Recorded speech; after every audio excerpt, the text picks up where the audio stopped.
చేరవలసినటువంటి మీ అందరికీ ప్రభు అయినటువంటి యేసుక్రీస్తు వారి ప్రశస్తమైనటువంటి నామంలో వందనాలు తెలియజేస్తున్నాను.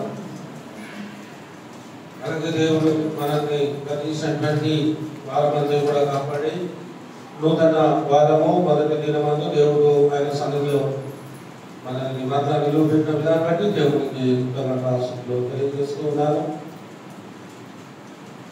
ఈ సమయంలో విశ్వాసుల ఎడల దేవుడు ఉంచినటువంటి క్రమము, క్రైస్తవులమైనటువంటి మనకి సంఘములో ఉండవలసినటువంటి క్రమము అనేటువంటి పాఠంలో చాలా విషయాలను గత కొద్ది వారాలుగా మనము నేర్చుకుంటూ ఉన్నాము.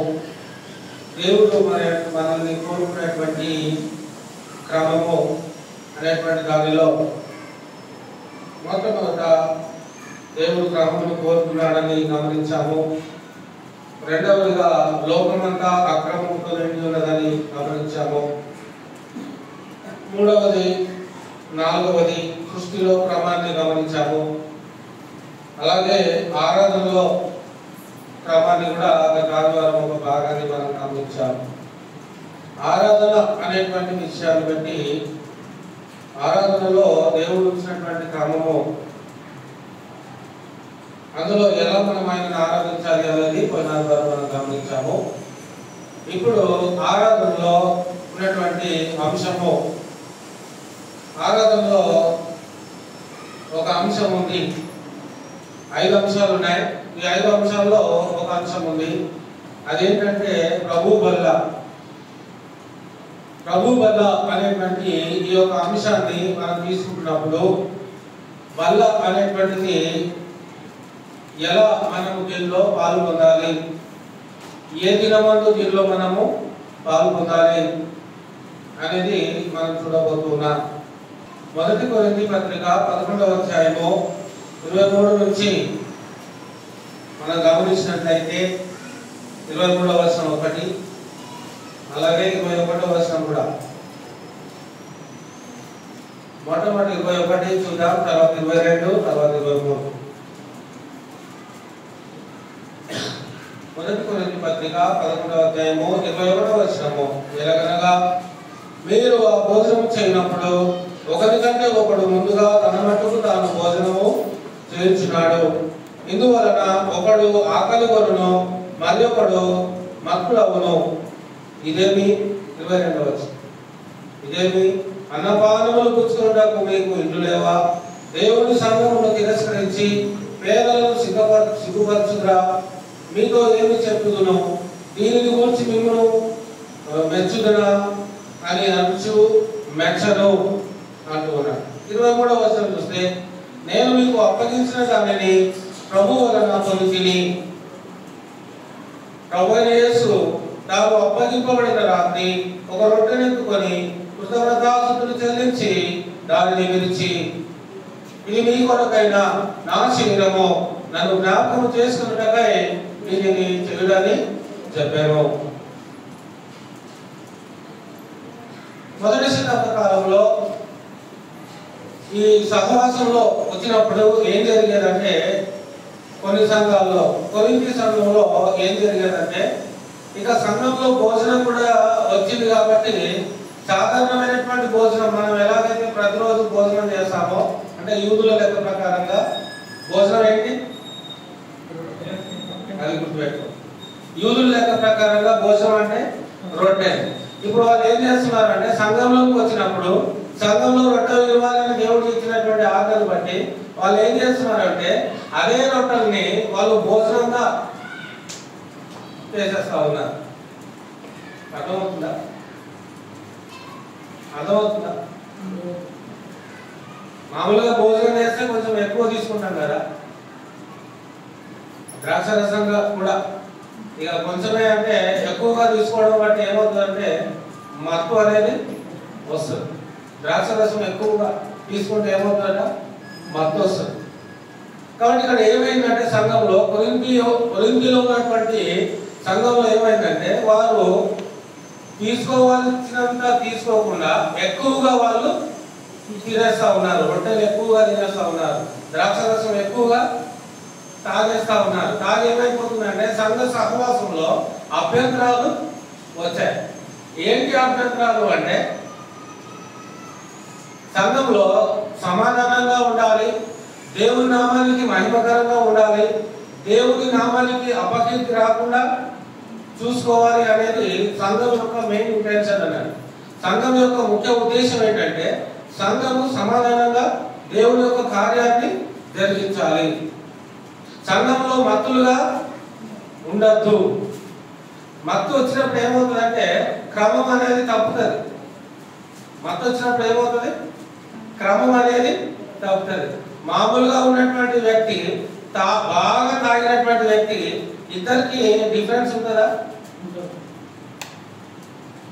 ఒకే వ్యక్తి మామూలుగా ఉన్నప్పుడు ఎలా ఉంటాడు, బాగా తాగున్నప్పుడు ఎలా ఉంటాడు? ఏమండి? ఒకే వ్యక్తి మామూలుగా ఉన్నప్పుడు బాగానే ఉంటాడు, తాగున్నప్పుడు మాత్రము ఎవరి మాట వినడు. తాను చెప్పిందే అందరూ వినాలనుకుంటా ఉంటాడు. అందుకే అలాంటప్పుడు ఏమవుతుందంటే మత్తు వచ్చినప్పుడు ఏమవుతుందంటే తను ఏం మాట్లాడుతున్నాడో తనకే తెలియదు. సంఘంలోకి వచ్చినప్పుడు ఇలా మత్తుతో ఇష్టానుసారంగా ప్రవర్తించడం అనేది దేవుని చిత్తము కాదు. కాబట్టి సంఘంలో ప్రభురాత్రి భోజనం అనేది పెట్టడంతో ఏమైందంటే కొరింథీ పట్టణంలో ఉన్నటువంటి సంఘంలో ఈ అభ్యంతరాలు అనేవి వచ్చాయి. కాబట్టి అందు గురించి పౌలు గారు ఈ మాటల్ని చెప్తూ ఉన్నాడు. అసలు క్రీస్తు శరీరము మరియు ఆయన రక్తము సహవాసంగా కూడుకుంటున్నప్పుడు సంఘంలో ప్రభు పనులలో ఎలాగున పాలు పొందాలి, ఎలాగున దానికి మనము ఆ యోగ్యతను సంపాదించుకోవాలి అనేటువంటిది తెలియజేస్తూ ఉన్నాడు. నేను మీకు అప్పగించిన దానిని ప్రభు వలన పొందితిని. ప్రభు వలన ఇవ్వబడినటువంటి క్రమము, అంతే కదా? ఎవరి ద్వారా ఇవ్వబడిన క్రమం ఇది? ప్రభు వలన పొందితిని. అంటే ఈ క్రమం ఎవరిచ్చారు పౌలుకి? ప్రభువే ఇచ్చాడు. ఏంటి ఆ క్రమం అంటే సంఘంలో వచ్చినప్పుడు, సంఘం యొక్క కార్యక్రమంలో ప్రభు వలనలోకి ముఖ్యంగా వచ్చినప్పుడు ఎలా దాంట్లో మనం పాలు పొందాలి. అందులో పాలు పొందాలి అంటే ఏముండాలి? అందులో మనం పాలు పొందాలంటే మనకే ఉండాలి, యోగ్యత ఉండాలి. యోగ్యత లేకపోతే, అందులో యోగ్యత లేకుండా పాలు పొందితే ఏమవుతుంది?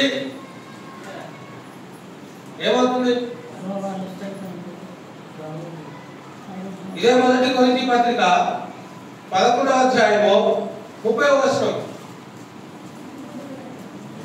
ఇందువలననే మీలో అనేకులు బలహీనులను గమనిస్తున్నారా? అయోగ్యంగా పాల్గొందుకు ఏముంటుందట? బలహీనులు అవుతారట. అలాగే రోగులు కూడా అవుతారట. ఇక లాస్ట్ లో చివరిలో ఏమంటున్నారంటే చాలా మంది నిద్రించుతున్నారు. అంటే నిద్రించడం అంటే పడుకోవడం కాదు, మరణించడం. అంటే అయోగ్యంగా ప్రభు వలలో పాల్గొందితే 3 వస్తున్నాయి అలాంటి వారికి. ఏంటి ఏమొస్తున్నాయండి? బలహీనత వస్తుంది, రోగం వస్తుంది, 3వది మరణం కూడా వస్తుంది. ప్రభు వలలో పాల్గొన్నంత మాత్రాన బలహీనత, రోగము, మరణము ఏ విధానంలో పాల్గొనాలి? యోగ్యంగా పాల్గొనాలి. ఏ మాత్రం నిర్లక్ష్యం చేసినా, ఏ మాత్రము పట్టించుకోకుండా, అది ప్రభు శరీరం అని వివేచించక, ఆలోచించక అందులో పాల్గొంటే రోగము, బలహీనత, రోగము, మరణం. అంతేనండి? బలహీనత, రోగము, మరణం. ఈ 3ని తప్పించుకోవాలంటే ఏం చేయాలి? ఈ 3ని మనం తప్పించుకోవాలంటే మనం ఏం చేయాలంటే యోగ్యంగా ప్రభు యొక్క బలలో పాల్గొనాలి. అదే దాని యోగ్యంగా ప్రభు యొక్క బలలో పాల్గొనాలి. ఎప్పుడు? 2 నెలలకు ఒకసారి కాదు, 3 నెలలకు ఒకసారి కాదు, 6 నెలలకు ఒకసారి కాదు, సంవత్సరానికి ఒకసారి కాదు. ప్రతి ఆదివారం విశ్వాసి ఖచ్చితంగా ప్రభు బలలో యోగ్యంగా పాల్గొందువాడే ఉండాలి. అపోస్తలుల 27వ వచనం అదే చెప్పింది. పోయిన ఆదివారం మనం గమనించాలి. ఆదివారం మేము రొట్టె విరుచుటకు కూడినప్పుడు అపోస్తలుల 27వ వచనం అంటే ఆదివారం రొట్టె విరుచుటకు మేము కూడినప్పుడు అనే మాట మనం అక్కడ చూస్తా ఉన్నాం. అంటే రొట్టె విలువాలి అంటే ఏ దినమందు విలువాలి? సంఘంగా సహవాసంగా కూడుకుంటున్నప్పుడు రొట్టె విలువాలి అంటే ఏ దినమందు విలువబడాలి? రొట్టె అంటే ప్రతి ఆదివారము విలువబడాలి. నీవు వెళ్ళేటువంటి సంఘంలో ప్రతి ఆదివారం రొట్టె విలువబడుతుందా అని మీరు ఆలోచన చేసుకోవాలి. నేను వెళ్ళేటువంటి ప్రతి ఒక్కరు అనుకోవాలి తమ మనసులో, ప్రతి ఒక్కరు అనుకోవాలి తమ మనసులో, క్రైస్తవుడు ప్రతి ఒక్కరు అనుకోవాలి. ఏమనుకోవాలి అంటే నేను వెళ్ళే సంఘంలో ప్రతి ఆదివారము రొట్టె విలువబడుతుందా లేదా? అర్థమవుతుందా? నేను సంఘానికి వెళ్తున్నప్పుడు ఆ సంఘంలో ప్రతి ఆదివారం రొట్టె విలువబడుతుందా లేదా? ఆ ద్రాక్షరసము ఇస్తున్నారా లేదా? ప్రభు యొక్క వల్ల ఆ ఆరాధనలో ప్రతి వారం ఉందా లేదా అని ప్రశ్నించుకోవాలి. ఒకవేళ ఒక ఆదివారం లేదు అనుకోండి, ఆ సహవాసము సంపూర్ణమైనటువంటి వాక్యానుసారమైనటువంటి సహవాసము కాదు. అందుకే కొరింథీ మొదటి పత్రిక 11:23వ వచనంలో మరొకసారి మనం దాన్ని చూడాలి. మొదటి కొరింథీ పత్రిక 11:23వ వచనం మరొకసారి మనం చూడాలి.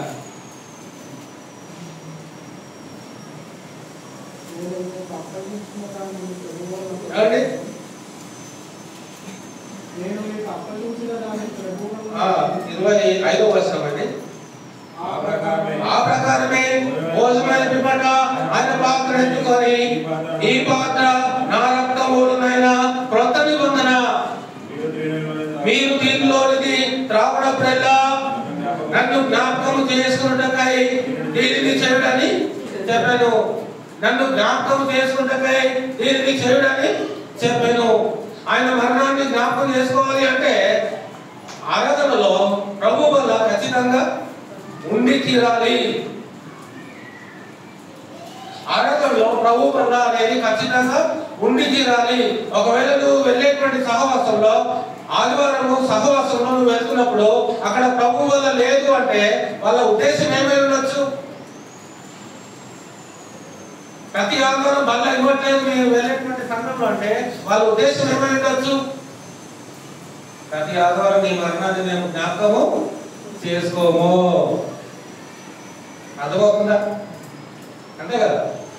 అంతేనా? ప్రతి ఆదివారం నేను మీ మరణాన్ని జ్ఞాపకం చేసుకోము అనుకునే వాళ్ళు ప్రతి ఆదివారం బలలో పాలు పొందరు. ప్రతి ఆదివారం బల్ల సంఘంలో ఇవ్వరు. కానీ యేసుక్రీస్తు ఏమంటున్నాడు? నన్ను జ్ఞాపకము చేసుకొనుటకై దీనిని చేయుడని చెప్పాను. చెప్పేశాడు. అయితే ఇంకొక విషయం ఏమంటున్నాడు అంటే క్రొత్త నిబంధన అని అంటూ ఉన్నాడు. ఇంతకీ క్రొత్త నిబంధనకి గుర్తు ఏంటో తెలుసా? క్రొత్త నిబంధనకి గుర్తు ఆయన శరీరము, ఆయన రక్తము. క్రొత్త నిబంధనకి గుర్తు క్రీస్తు యొక్క సువార్తకి గుర్తు ఏంటంటే ఆయన శరీరము, ఆయన రక్తము. అంతేనా? అలాంటిదే సంఘంలో నువ్వు ఆయన శరీరాన్ని, ఆయన రక్తాన్ని నువ్వు జ్ఞాపకం చేసుకోకుండా, ఆయన మరణాన్ని నువ్వు జ్ఞాపకం చేసుకోకుండా నీవు ఆయన ఆరాధించగలవా? అర్థమవుతుందా? ఆయన మరణాన్ని నువ్వు జ్ఞాపకం చేసుకోకుండా నీవు ఆయన ఆరాధించగలవా? అందుకే ప్రారంభ శతాబ్దపు క్రైస్తవులు ఏం చేశారు అంటే అపోస్తలుల ద్వారా ఈ యొక్క ప్రభు వల్ల అనేది ఆరాధనలో అనేది పరిశుద్ధాత్మ దేవుడు ఉంచులాగున ఆ యొక్క క్రమాన్ని పెట్టాడు. కానీ ఈరోజు అన్ని సంఘాల్లో ప్రభు వల్ల ప్రతి ఆదివారము ఇవ్వరు. కానీ అదేంటంటే అక్రమం అవుతుంది. అంతే కదా? అపోస్తలుల 27వ వచనం ప్రకారంగా ఆదివారం రొట్టె విరుచుటకు మేము కూడినప్పుడు, మేమంటే ఎవరు? ప్రారంభ శతాబ్దపు క్రైస్తవులు, అపోస్తలులు. ఆదివారంలో వాళ్ళు రొట్టె విరవడానికి కూడుకున్నారు. మరి ఈ రోజు క్రైస్తవులు ప్రతి ఆదివారం రొట్టె విరవడానికి కూర్చుంటున్నారా? ప్రతి ఆదివారం కూడుకున్నప్పుడు రొట్టె విరుగుతున్నారా? మీరు వెళ్ళేటువంటి సహవాసంలో ప్రతి ఆదివారం రొట్టె విరుగుపడుతుందా? నిజం చెప్పండి, నిజం చెప్పండి. కొన్ని సంఘాల్లో పెడుతున్నారు, కొన్ని సంఘాల్లో పెట్టడం లేదు. కానీ ప్రభు వాక్యం దానికి విరుద్ధంగా ఉంది. ప్రతి ఆదివారమున ఆ ప్రభురాత్రి భోజనం అనేది ఖచ్చితంగా ఉండాలి. ఎందుకు ఉండాలి అనేది నేను తర్వాత చెప్తాను. ఇప్పుడు మనం ధ్యానం చేసేటువంటిది ఏంటంటే అయోగ్యంగా ప్రభు యొక్క బలలో పాలు పొందకూడదు. అయోగ్యంగా, యోగ్యత లేకుండా ప్రభు శరీరం అని ఆయన రక్తం అని భావించక అందులో మనం పాలు పొందదు. ఇలాగా ఆయన శరీరం అని ఆయన రక్తం అని భావించక పాలు పొందితే ఏమవుతుంది అంట? బలహీనత వస్తుంది, రోగం వస్తుంది, తర్వాత మరణం కూడా వస్తుంది. మరణం అంటే శరీర సంబంధమైన మరణం కాదు. బలహీనత అంటే శరీర సంబంధమైన బలహీనత కాదు. రోగం అంటే శరీర సంబంధమైనటువంటి రోగం కాదు.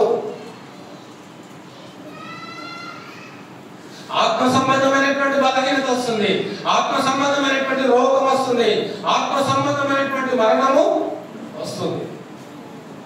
నీకు శరీర సంబంధమైనటువంటి బలహీనత ఉంటే నువ్వు మెడికల్ షాప్కి వెళ్ళి కొనుక్కోగలుగుతావు, టాబ్లెట్ మందో ఏదో ఒకటి. శరీర సంబంధమైనటువంటి బలహీనత ఉంటే నువ్వు డాక్టర్ దగ్గరికి వెళ్ళి నువ్వు చెప్తే ఆ డాక్టర్ మందించి నీ శరీర సంబంధమైనటువంటి బలహీనతను నయం చేసేటువంటి అవకాశము ఉంది. కానీ ఆత్మ బలహీన పడితే ఆలోచిస్తున్నారా? ఆత్మ బలహీన పడితే, ఆత్మకి రోగం వస్తే ఎక్కడ పోవాలి? శరీర సంబంధంగా వీక్నెస్ వస్తే డాక్టర్ దగ్గరికి వెళ్తున్నావు, ఓకే. మరి ఆత్మ సంబంధంగా బలహీనత వస్తే ఎక్కడికి వెళ్ళాలి? నీ ఆత్మను బాగు చేసేవాడు ఎవరు? నీ ఆత్మకి ఆరోగ్యాన్ని ఇచ్చేది ఎవరు? నీ ఆత్మకి రోగం రాకుండా చేసేది ఎవరు? ఇంతకు రోగం పేరు ఏంటో తెలుసా? పాపం. ఇంతకు రోగం పేరు ఏంటో తెలుసా? అక్రమం. ఇంతకి రోగం పేరు ఏంటో తెలుసా? అవిధేయత. ఇంతకి రోగం పేరు ఏంటో తెలుసా? అవిశ్వాసము. అర్థమవుతుందా? ఆత్మ సంబంధమైనటువంటి రోగాల పేర్లేదు, ఆత్మ సంబంధమైనటువంటి బలహీనత పేర్లేదు, ఆత్మ సంబంధమైనటువంటి అవిధేయత పేర్లేదు. కాబట్టి వాటిని మనం దృష్టిలో ఉంచుకొని జాగ్రత్తగా ఇది ప్రభు శరీరం అని వివేచించి ఇందులో మనం పాలు పొందాలి. ఇది దేవుడు పెట్టినటువంటి క్రమం. ఆయన మరణాన్ని మనం జ్ఞాపకం చేసుకోవాలని ఆయన దానిని అమర్చాడు ఆరాధనలు. అసలు ఆరాధన ఎవరికి సంబంధించింది అంటే దేవుడికి సంబంధించింది. అటువంటి ఆరాధన దేవుడికి సంబంధించింది అయినప్పుడు ఆయన మరణాన్ని, ఆయన సమాధిని, పునరుత్థానాన్ని, ఆయన నిత్య జీవాన్ని మనం జ్ఞాపకం చేసుకోకుండా ఆయనను ఎలా ఆరాధించగలుగుతాం? మనం ఆయన మన కోసం చేసినటువంటి మేలును ప్రతి ఆదివారం మనం తప్పకుండా సహవాసంగా కొడుకున్నప్పుడు ఖచ్చితంగా ఆయన మనం జ్ఞాపకము చేసుకోవాలి. ఇది యేసుక్రీస్తు చెప్పినటువంటి కండిషన్. ఈ కండిషన్ మనం మీరొద్దు, ఈ క్రమాన్ని మనం తప్పొద్దు అనేది దేవుడు కోరుతా ఉన్నాడు. పాత నిబంధన కాలంలో మనం గమనించినట్లయితే అహరోను కుమారులు కనబడతా ఉంటారు. అహరోను కుమారులు వాళ్ళ పేర్లేంటి? అహరోను యొక్క కుమారులు వాళ్ళ పేర్లు ఏంటండి? నాదాబు, అబీహులు. నాదాబు, అబీహులు ఇద్దరు కుమారులు ఉన్నారు అహరోనుకి. వాళ్ళు ఏం చేశారో చూద్దాం ఒకసారి. లేవియా కాండము 10వ అధ్యాయము 1 నుంచి 3 వచనాలు. లేవియా కాండము 10వ అధ్యాయము 1 నుంచి 3 వచనాలు మనం గమనించినట్లయితే 1 నుంచి 3. అహరోను కుమారులైన నాదాబు, అబీహులు తమ తమ ధూపార్తులను తీసుకొని వాటిలో నిప్పులుంచి వాటి మీద ధూప ద్రవ్యం వేసి యెహోవా తమకు ఆజ్ఞాపింపని వేరొక అగ్నిని ఆయన సన్నిధికి తేగా. నాదాబు, అబీహులు ఇక్కడ ధైర్యం చేస్తా ఉన్నారు. ఏ విషయంలో ధైర్యం చేస్తున్నారు వీళ్ళిద్దరు? ఏ విషయంలో ధైర్యం చేస్తున్నారు వీళ్ళిద్దరు అంటే యెహోవా ఆజ్ఞాపింపని వేరొక అగ్నిని దేవుడి యొక్క సన్నిధిలోకి తీసుకొని రావడానికి ప్రయత్నము చేస్తున్నారు. యెహోవా ఆజ్ఞాపింపని వేరొక అగ్నిని దేవుడి సన్నిధిలో తీసుకొని రావడానికి ప్రయత్నం చేస్తా ఉన్నారు. నార్మల్గా సహజంగా మనం ఆలోచిస్తే మరి అగ్ని పెడితేనే అక్కడ బలి అనేది అవుతుంది. కానీ వాళ్ళకి ఆ విషయం తెలుసు. ఏ విషయం తెలుసు?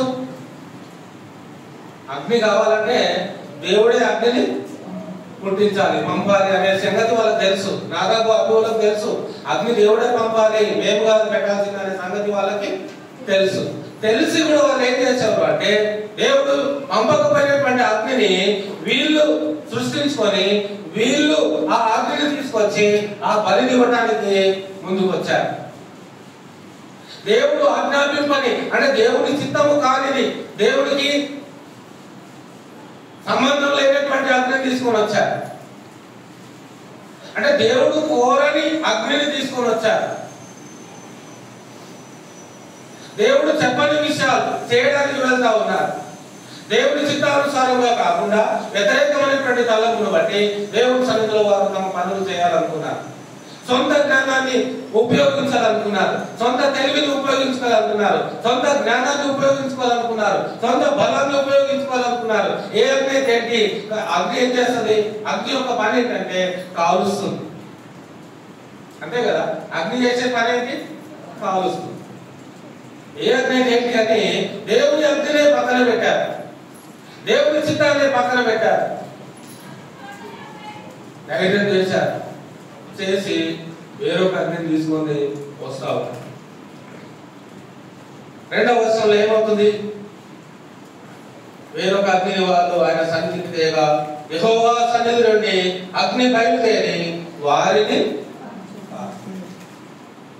నాదాబు అబీహులు దేన్ని కాల్చాలనుకున్నారు? అక్కడ తీసుకొని వచ్చినటువంటి ఆ నిప్పులు, అక్కడ తీసుకొని వచ్చినటువంటి ఆ అగ్ని ఏదైతే దేవుడి సన్నిధిలో బలివ్వడానికి, అర్పించడానికి, ఆ అర్పణను చేయడానికి ఏదైతే తీసుకొని వచ్చారో దానిని వీరు దహిస్తే వీళ్ళని దేవుడు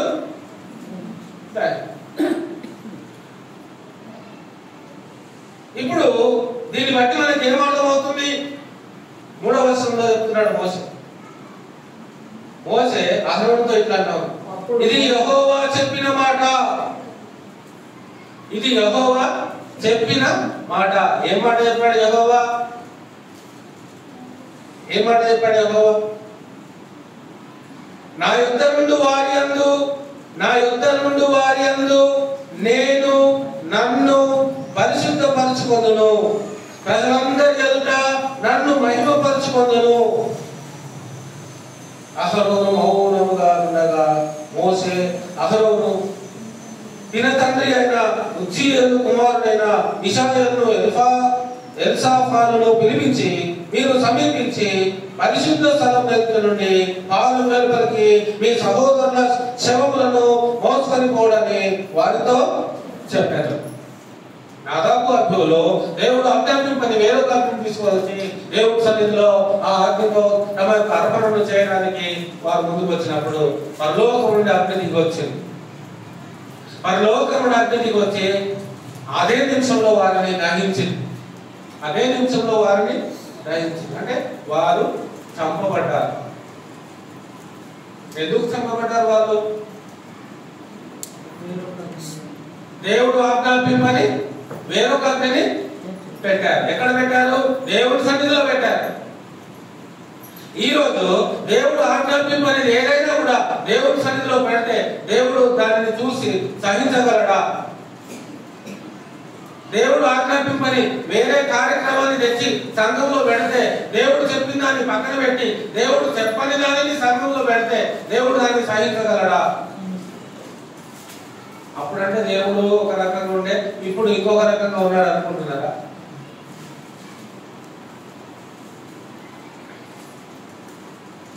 అప్పుడంటే కొంచెం ఫాస్ట్ రిప్లై ఉండే దేవుని దగ్గర, ఇమీడియట్ రిప్లై ఉండే. ఇప్పుడు కొంచెం స్లోగా వస్తుంది. అందుకే చాలా మందికి దేవుడు అంటే భయం లేకుండా పోయింది. అప్పట్లాగా ఇప్పుడు కూడా అలాగే ఫాస్ట్ రిప్లై ఉంటే మాత్రము మరి అన్ని ప్రపంచవ్యాప్తంగా అన్ని క్రీస్తు సంఘాలే ఉండేది. అంతేనా? ఇప్పుడు ఇమీడియట్ గా రిప్లై రావట్లేదు కదా దేవుని దగ్గర. ఏం చేసినా దేవుడు ఊరుకుంటున్నాడు కదా. అందుకే ఇన్ని రకాలైనటువంటి సంఘాలు వచ్చాయి, ఇన్ని రకాలైనటువంటి సహవాసాలు వచ్చాయి, సంఘంలో ఇన్ని రకాలైనటువంటి క్రమాలు వచ్చాయి. దేవుడు ఒక క్రమాన్ని చెప్తే మరొక క్రమాన్ని పెట్టడం, మరొక క్రమాన్ని జరిపించడం, దేవుడు ఒక్కటే చేయడం, దేవుడు చేయమనేది చేయకపోవడం. ఇలా చేయడం ద్వారా ఏమవుతుందంటే దేవుడి యొక్క హృదయానికి గాయం అవుతా ఉంది, దేవుడి యొక్క మనస్సుకి ఇబ్బంది అవుతా ఉంది. దేవుడు అన్నింటినీ కూడా సహిస్తున్నాడు కానీ క్షమించాడు, సహిస్తున్నాడు కానీ క్షమించాడు. ఎందుకు క్షమించాడు అంటే దేవుడి యొక్క క్రమాన్ని ఎవరైతే మీరుతారో దేవుడు వారిని క్షమించలేడు. అలాగైతే నాదాబు అబీహులను కూడా క్షమించాలి. మరి బయట అపవాది సన్నిధి తీసుకపోలే వాళ్ళు అగ్నిని, దేవుడి సన్నిధిగా తీసుకెళ్లారు అగ్నిని. బాగా ఆలోచించండి. నాదాబు అబీహులు వేరొక అగ్నిని ఎక్కడ తీసుకెళ్దామనుకున్నారు? దేవుడి సన్నిధిలోనికే తీసుకెళ్లాలనుకున్నారు వేరొక అగ్నిని. దేవుడి సన్నిధిలో దేవుడి అనుమతి లేకుండా ఏదైనా మనము చేర్చడానికి ప్రయత్నం చేస్తే, ఏదైనా మనం తీసివేయడానికి ప్రయత్నం చేస్తే, నాదాబు అబీహులను దేవుడు అప్పుడే శిక్షించాడు. కానీ ఇప్పుడైతే ఆయన రాకడయంలో శిక్షిస్తాడు. ఆయన రాకడయంలో శిక్షిస్తాడు. ఆయన రాకడయంలో ఎవరైతే ఆయన క్రమాన్ని మీరుతారో, ఎవరైతే అక్రమంలో బ్రతుకుతారో, ఆయన మనలో పెట్టినటువంటి క్రమాన్ని విడిచి తమకు నచ్చినటువంటి క్రమంలో ఎవరైతే లోకంలో జీవిస్తారో అలాంటి వారందరినీ కూడా ఆయన వచ్చినప్పుడు ఏం చేస్తాడు అంటే శిక్షిస్తాడు తీర్పు దినమని. అందుకే ఈ వర్షం చివరి భాగంలో మనం గమనించినప్పుడు ఇదే 1 కొరింథీ 11వ అధ్యాయము 31వ వచనంలో చెప్తాడు. 1 కొరింథీ పత్రిక 11వ అధ్యాయము 31వ వచనం. అయితే మనలను మనమే విమర్శించుకొనిన ఎడల తీర్పు పొందక పోదుము. తీర్పు పొందక పోదుము. తీర్పు అంటే ఏంటి? డేంజర్ జోన్ అంటే ఏం జోన్? Danger zone.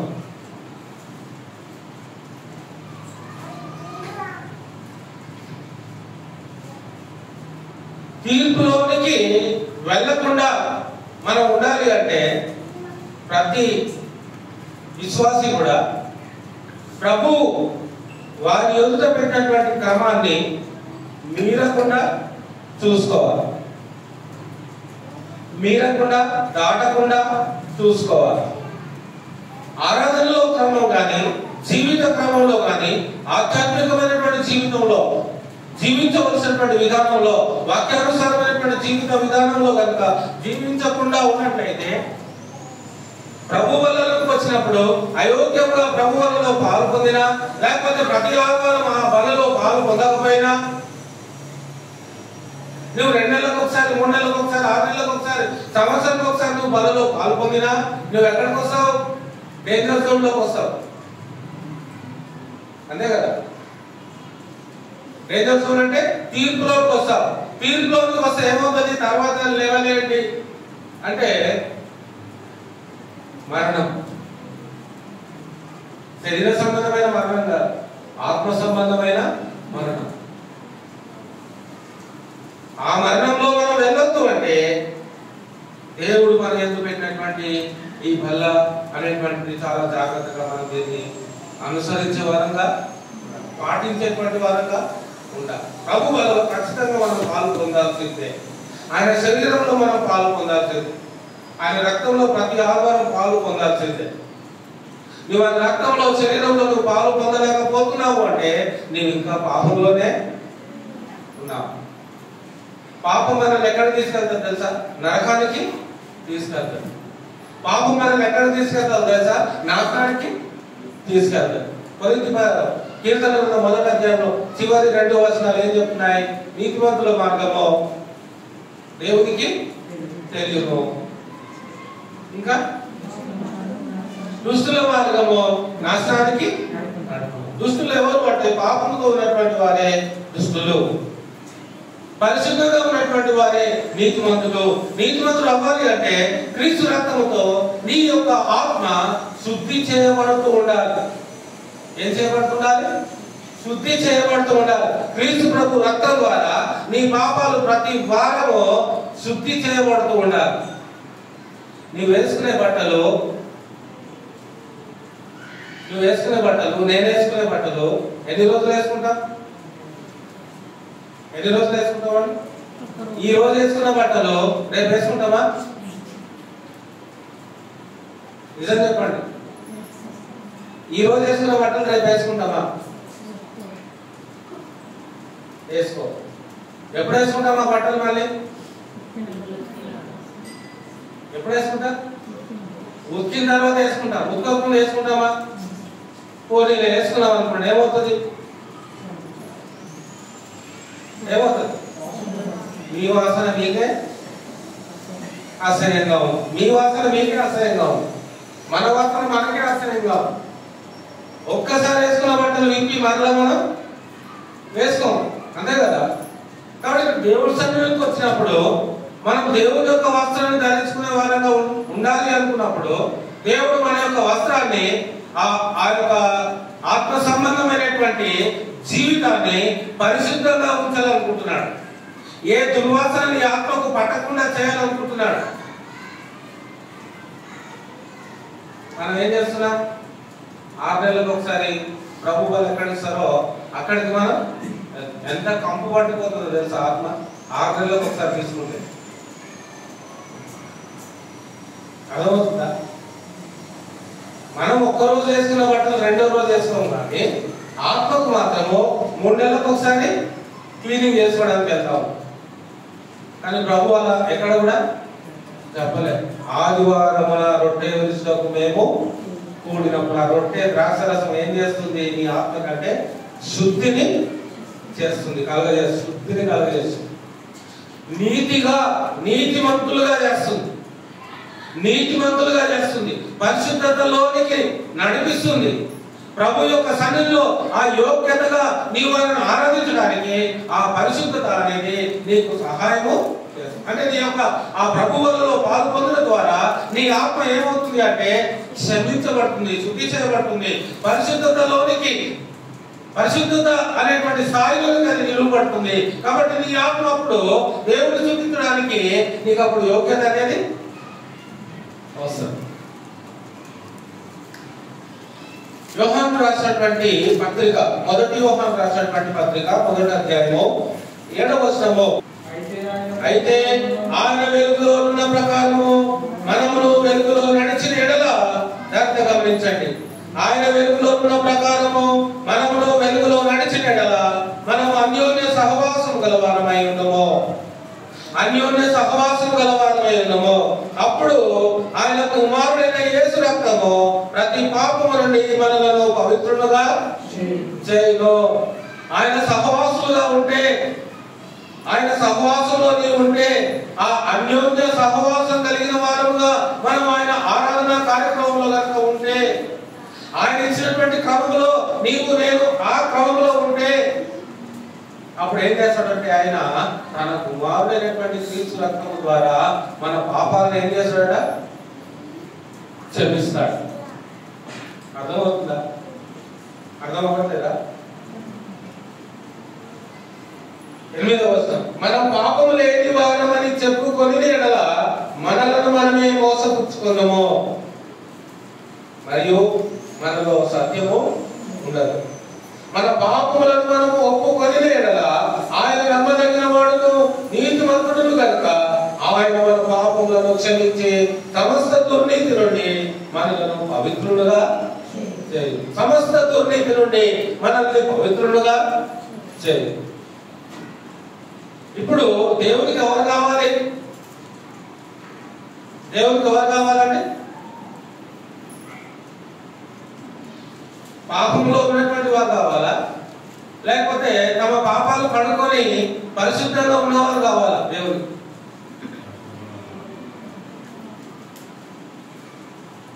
ఇప్పుడు నోవాహు కాలంలో దేవునికి ఎవరు అవసరమైంది? నోవాహు కాలంలో దేవునికి ఎవరు అవసరమైంది? నోవాహు కుటుంబము, కొన్ని జంతువులు అవసరమైంది. ఇక మిగతా జనాంగం దేవుడికి అవసరం లేదు. ఎందుకు అవసరం లేదు? ఎందుకు అవసరం లేదు? వాళ్ళు దేవుడి క్రమంలో వాళ్ళు లేరు. అది మనం గమనించాం. దేవుడి క్రమంలో వాళ్ళు లేరు కాబట్టి వారికి బుద్ధి చెప్పినా కూడా వాళ్ళు మిగిలేదు. వారికి సమయం ఇచ్చినా కూడా వాళ్ళకి ఆ సమయము నిర్లక్ష్యం చేశారు. తర్వాత మరి సొదొమ గొమొర్రా పట్టణంను నాశనం చేసేటప్పుడు కూడా అబ్రహాము ఎంతగానో ప్రయత్నం చేస్తాడు. ప్రభువా ఆ దేశంలో 10 మందినైనా కాపాడు, ప్రభువా ఆ దేశంలో 50 మందినైనా కాపాడు, ప్రభువా ఆ దేశంలో 100 మందినైనా కాపాడు, ప్రభువా ఆ దేశంలో ఒక్కరినైనా కాపాడు అని అడుగుతా ఉంటాడు. అప్పుడు దేవుడు ఏమంటాడంటే, ఒక్క నీతిమంతుడు చూపి నువ్వు ఆ సొదొమ గొమొర్రా పట్టణంలో ఒక్క నీతిమంతుని చూపియు, ఒక్క పాపం చేయని వాడిని చూపియు, నేను అగ్నిని కురిపించాను అంటా ఉంటాడు. చూసారా ఆ మాట చెప్తాను బైబిల్లో? ఆది కాండంలో వారికి కనబడతా ఉంటుంది. దేవుడితో మాట్లాడుకుంటాడు అబ్రహాము, దేవా 10 మందిని కాపాడయ్యా, ఒక 100 మందిని కాపాడయ్యా, ఒక 50 మందిని కాపాడయ్యా, ఒక 10 మందిని కాపాడయ్యా, ఒక్కరినైనా కాపాడయ్యా అని అడుగుతా ఉంటాడు.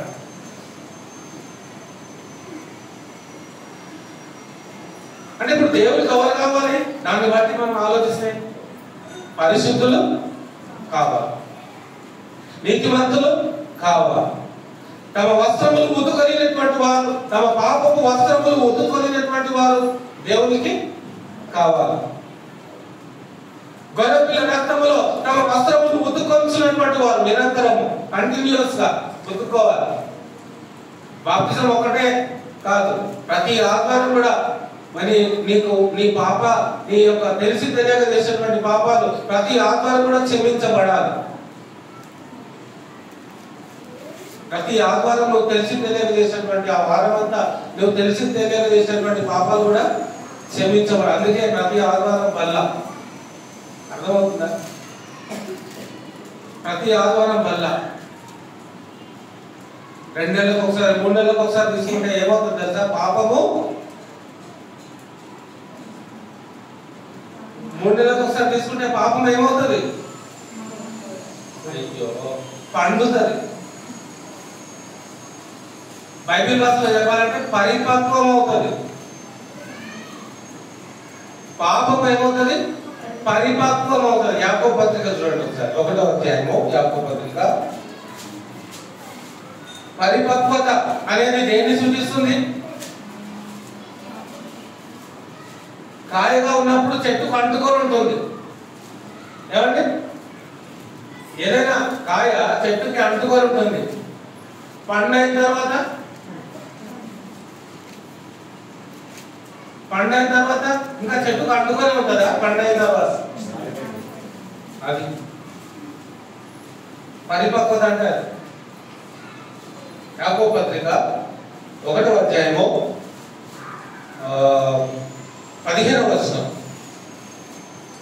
దురాశ గర్భము ధరించి పాపమును కనగా పాపము పరిపక్వమై మరణమును కనును.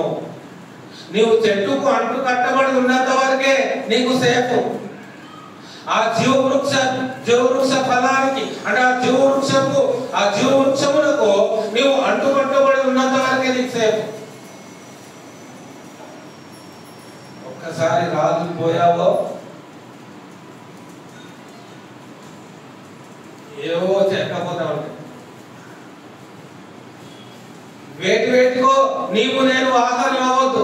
అపవాదికి మనం ఆహారం అవ్వద్దు. మన దేవుడికి మనం ఆహారం అవ్వాలి. మన దేవుడికి మనము ఆహారం అవ్వాలి. 30 అంతలుగా 60 అంతలుగా 100 అంతలుగా ఆ యొక్క యథార్థతలో మనం ఆయన సన్నిధిలో నిలువబడాలి.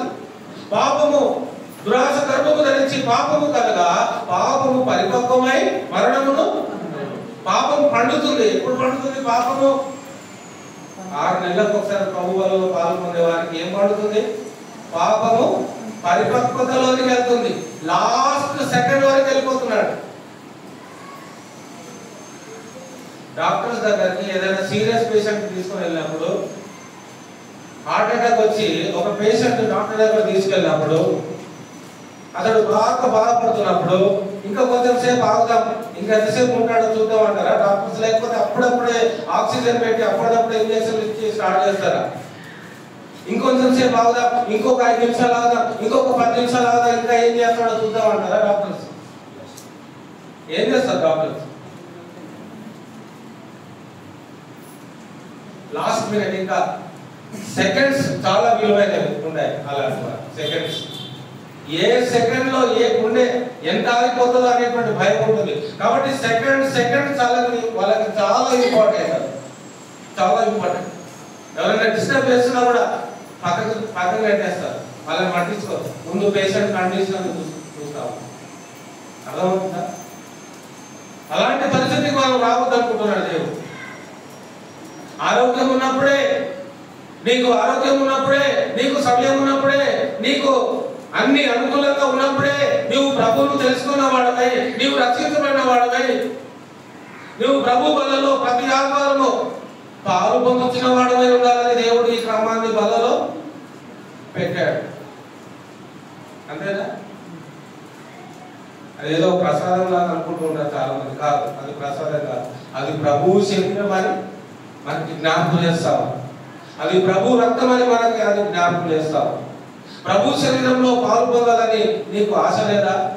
నీవు పరిశుద్ధుడుగా దేవుని సన్నిధిలో ఉండాలని ఆలోచన నీకు లేదా? ఆయన వచ్చినప్పుడు తీర్పులో నేను దోషిగా నిలువబడడం నాకు ఇష్టం లేదు అనే తలపు నీకు లేదా?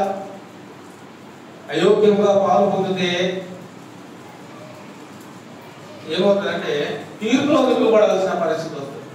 తీర్పు నుండి తప్పింపబడాలి అంటే యోగ్యత సంపాదించుకుని అందులో మనం పాలు పొందాలి. ప్రభు యొక్క సంఘంలో, మొదటి శతాబ్దపు సంఘంలో ప్రతి ఆదివారము ఈ బల్ల, ప్రభు బల్ల అనేది ఉండే. ఆ తర్వాత మనం గమనించినట్లయితే 2వ దినవృత్తాంతములో 30వ అధ్యాయము, 2వ దినవృత్తాంతముల గ్రంథము 30వ అధ్యాయము 18 నుంచి 20 వచనాలు. ఎఫ్రాయిము, మనష్షే, ఇల్సాకారు, జబూలూను దేశంలో నుండి వచ్చిన జనులలో చాలా మంది తమ్మును తాము ప్రతిష్ఠించుకొనకయే విధి విరుద్ధముగా పస్కాను భుజింపగా హిజ్కియా పరిశుద్ధ స్థలం యొక్క శుద్ధీకరణము చొప్పున తన్ను పవిత్రపరచుకొనకయే తన పితరుల దేవుడైన యెహోవాను ఆశ్రయింప మనస్సు నిలుపుకొనిన ప్రతి వారి నిమిత్తము దయగల యెహోవా ప్రాయశ్చిత్తము చేయుగాక అని ప్రార్థింపగా యెహోవా హిజ్కియా చేసిన ప్రార్థన అంగీకరించి జనులను స్వస్థపరిచెను. ఇక్కడ ఇద్దరు వ్యక్తులు మనకు కనబడతా ఉన్నారు. ఎఫ్రాయిము, 3 వ్యక్తులు కనబడతారు. ఎఫ్రాయిము, మనష్షే, ఇశ్శాఖారు. ఎఫ్రాయిము, మనష్షే, ఇశ్శాఖారు ఈ 3 కూడా దేవుని యొక్క క్రమాన్ని మీరినటువంటి వారే, దేవుని యొక్క క్రమాన్ని మీరినటువంటి వారే పస్కాను భుజించడానికి, పస్కాలో పాల్గొనడానికి పాత నిబంధన కాలంలో పస్కా పండుగ జరుపుకునేటువంటి వారు. ఈ పస్కా పండుగ పాత నిబంధనలో ఎన్ని రోజులు జరుపుకునేటువంటి వారు తెలుసా? ఈ సంగతి మీకు ఎన్ని రోజులు వారు పస్కా పండుగ జరుపుకునేటువంటి వారు? ఏమండి? మళ్ళీ ఒకసారి ఇంట్లోనే ఆన్సర్. ఎఫ్రాయిము, మనష్షే, ఇల్సాకారు, జబూలూను దేశంలో వచ్చిన జనులు చాలా మంది తమను తాము ప్రతిష్ఠించుకొనకయే విధి విరుద్ధముగా పస్కాను భుజింపగా హిజ్కియా పరిశుద్ధ స్థలం యొక్క శుద్ధీకరణం చొప్పున తన్ను పవిత్రపరచుకొనకయే తన పితరుల దేవుడైన యెహోవాను ఆశ్రయంగా మనసు నిలుపుకొని ప్రతి వారి నిమిత్తము దయగల యెహోవా ప్రాయశ్చిత్తము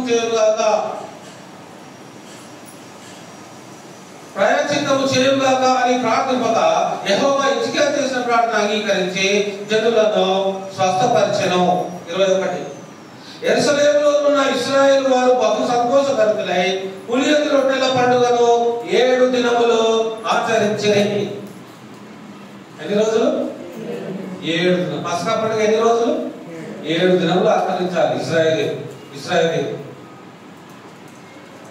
7 దినములు ఆచరించవలసినటువంటి ఆ క్రమాన్ని క్రొత్త నిబంధనకు దేవుడు ఎలా చేశాడు? కంప్రెస్ చేశాడు. 7 దినాలు వాళ్ళు చేయాలి పస్కా పండుగ. ఎవరు? యూదులు. పాత నిబంధన చట్ట ప్రకారంగా 7 దినములు వాళ్ళు ఖచ్చితంగా పస్కా పండుగను చేయాలి. పులియం రొట్టెల పండుగలను చేయాలి. మరి అలాంటి పండుగని కొత్త నిబంధనకి ఎలా తీసుకొచ్చాడు అంటే వాళ్ళు చేసినటువంటి ఆ పండుగ ఎవరిని చూపిస్తుంది? క్రీస్తు శరీరాన్ని చూపిస్తా ఉంది, క్రీస్తు మరణాన్ని చూపిస్తా ఉంది. మరి క్రీస్తు శరీరాన్ని, క్రీస్తు మరణాన్ని జ్ఞాపకం చేసుకునేటువంటి ఆ పండుగ వాళ్ళు 6 రోజులు జ్ఞాపకం చేసుకున్నారు. కొత్త నిబంధనలకు వచ్చేప్పటికీ అది ఆరాధనలో ఒక అంశంగా దానిని దేవుడు పెట్టాడు. 7 దినములు పస్కా పండుగలు వారు ఆచరించేటువంటి వారు. ఇందులో ఏమైందంటే తిరకాస ఇక్కడ ఒక గలిబిలి అయింది. ఏమైందంటే యోగ్యత లేకుండా ఎఫ్రాయిము, మనష్షే, ఇశ్శాఖారు అనేటువంటి ముగ్గురు కూడా యోగ్యత లేకుండా ఆ పస్కా పండుగలో పాల్పొందాలని అనుకున్నారు. యోగ్యత లేకుండా ఆ పస్కా పండుగలో పాల్పొందాలనుకున్నారు. పాల్పొందినప్పుడు హిజ్కియా అది గమనించి దేవునికి ప్రార్థన చేస్తా ఉన్నాడు. దేవా, వీరిని క్షమించు, వీరు నీ క్రమాన్ని మీరారు, వీరు నీ యొక్క క్రమాన్ని మరచారు. కాబట్టి దేవా, నీ యొక్క అగ్నిని వీరి మీద కురిపియకుండా, మరణాన్ని వీరికి తీసుకురాకుండా వీరిని కాపాడు, వీరిని క్షమించు అని హిజ్కియా వారి కోసం ప్రార్థన చేశాడు. ఎందుకు చేశాడు హిజ్కియా ప్రార్థన? అహరోను కుమారులు చేస్తే ఏమైంది? అహరోను కుమారులు దేవుని యొక్క నియమాన్ని దాటి ఆ వేరొక అగ్నిని తీసుకుని వచ్చినప్పుడు ఏమైంది? యెహోవా అగ్ని వారి మీద కురిపించి వారిని చంపాడు. మరి ఇప్పుడు ఏమవుతుంది? ఎఫ్రాయిము, మనష్షే, ఇశ్శాఖారు అనేటువంటి వీరు దేవుని చిత్తం లేకుండా, దేవుని అనుమతి లేకుండా, అందులో పాల్పొందాలనేటువంటి ఆ యోగ్యత లేకుండా ఆ పస్కా పండుగలో పాల్పొందాలని ప్రయత్నం చేస్తున్నప్పుడు యోగ్యత లేకపోయినా దేవుడు చంపేస్తాడు. పాత నిబంధన కాలం యోగ్యత లేకుండా దేవుని పండుగలు నువ్వు చేస్తే చంపేస్తాడు. అంత స్ట్రిక్ట్ గా పాత నిబంధనలో ఉండేది. అందుకే హిజ్కియా ఏం చేస్తున్నాడంటే దేవుడు వారి మీద ఉగ్రత రానివ్వకుండా దేవునికి ప్రార్థన చేస్తున్నాడు. ప్రభువా, ఇదిగో వీరు నీ క్రమాన్ని తప్పారు, ఈ పస్కా పండుగలో నీ చిత్తానుసారంగా కాకుండా వారు పాల్గొనాలనుకున్నారు, యోగ్యత లేకుండా అందులో ప్రవేశించాలనుకున్నారు. కాబట్టి దయతో నీవు వీరిని క్షమించు. దేవుడు హిజ్కియా ప్రార్థన విని వారిని అక్కడ క్షమించాడు. కానీ నాదాబు, అబీహులను మాత్రం దేవుడు క్షమించలేదు. గమనించవలసినటువంటి విషయం ఏంటంటే దేవుడు ఏదైనా కూడా మనకు చెప్పాలనుకుంటున్నప్పుడు అది ఒళ్ళు దగ్గర పెట్టుకునే మనం వినాలి.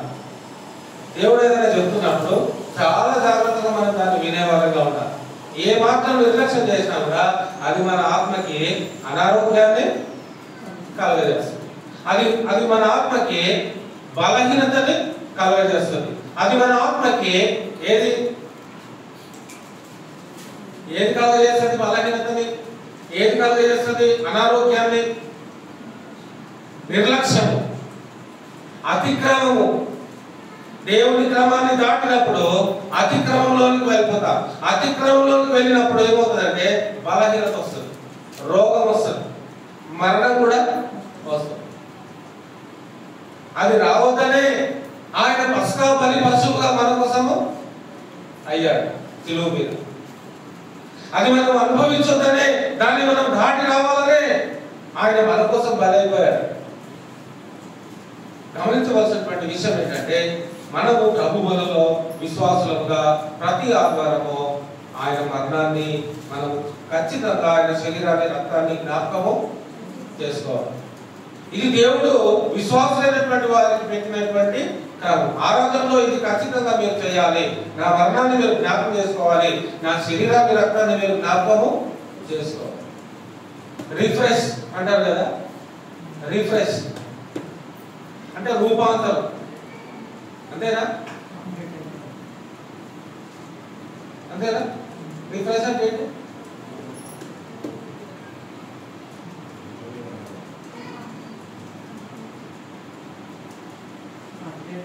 ఏదైనా కంప్యూటర్ కానీ ఫోన్ కానీ ఏదైనా వైరస్ వచ్చి మీ మాట వినలేదు అనుకోండి, మీరు ఒక బటన్ వస్తే ఇంకొక బటన్ అవుతుంది, ఇంకొక బటన్ ఓపెన్ అవుతుంది, మీరు ఒకటి వస్తే ఇంకొకటి ఏదో ఓపెన్ అవుతుంది.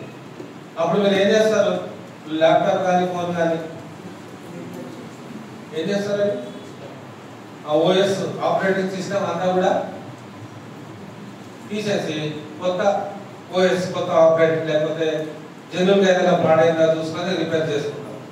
ఎందుకు ఈ విషయాలు చెప్తున్నారు అంటే మన ఆత్మకి కూడా కొన్ని లోపాలు, కొన్ని బలహీనతలు వచ్చేటువంటి అవకాశం ఉంది. దేవుడి విషయమై మన ఆత్మకి కూడా వైరస్ పట్టే ప్రమాదం ఉంది.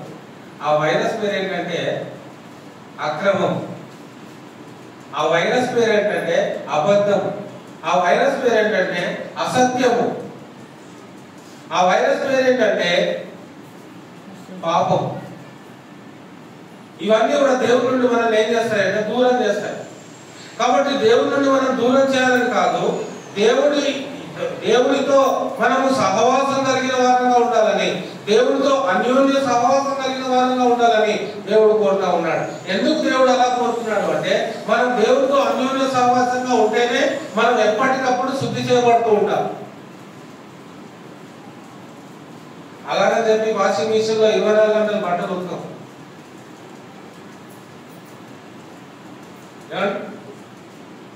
వాషింగ్ మిషన్ లో 24 గంటలు బట్టలు ఉతకం కదా. ఒక రోజు వేసుకున్న తర్వాత నెక్స్ట్ డే అవి బట్టలు ఉతుకుతాం. బట్టలు ఉతకాలి కదా అని 24 గంటలు వాషింగ్ మిషన్ ఆన్ చేసి పెట్టామనుకోండి, అవి మసిగుడ్డలకు కూడా పనికి రాకుండా అయిపోతాయి. అంతేనా? కాబట్టి చెప్పాలనుకుంటున్నటువంటి విషయం ఏంటంటే నీవు దేవుని సన్నిధిలో, నేను దేవుని సన్నిధిలో ఎలా ఉండాలి? పరిశుద్ధంగా ఉండాలి. ఈ పరిశుద్ధత అనేది ఎలా వస్తుంది? ఆయన శరీరంలో రక్తంలో పాల్గొనడం ద్వారా. నువ్వు అది మిస్ అయితే నీలో పాపం ఏమవుతుంది? పరిపక్వతలోనికి వస్తుంది. పరిపక్వతలోకి వచ్చిన తర్వాత ఏమవుతుంది? పాపము పరిపక్వమై, పాపం అనేది ఒక ఎత్తు, పరిపక్వత అనేది ఇంకొక ఎత్తు, మరణం అనేది ఎండ్ అన్నట్టు. అందులో వెళ్ళక ముందే మనము మన పాపాన్ని ఏం చేసుకోవాలి? శుద్ధి చేసుకోవాలి.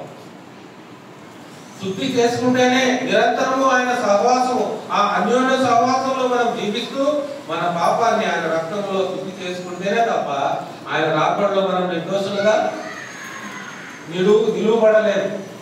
ఆయన రాకడలో నిర్దోషులుగా నిలువబడాలి అంటే ఎప్పటికప్పుడు మన ఆత్మ పరిశుద్ధంగా ఉండేటట్టుగా చూసుకోవాలి. పాపము లేని ఆత్మగా ఉండేటట్టుగా దేవుని సన్నిధిలో మనము నిలువబడవలసినటువంటి అవసరం ఉంది.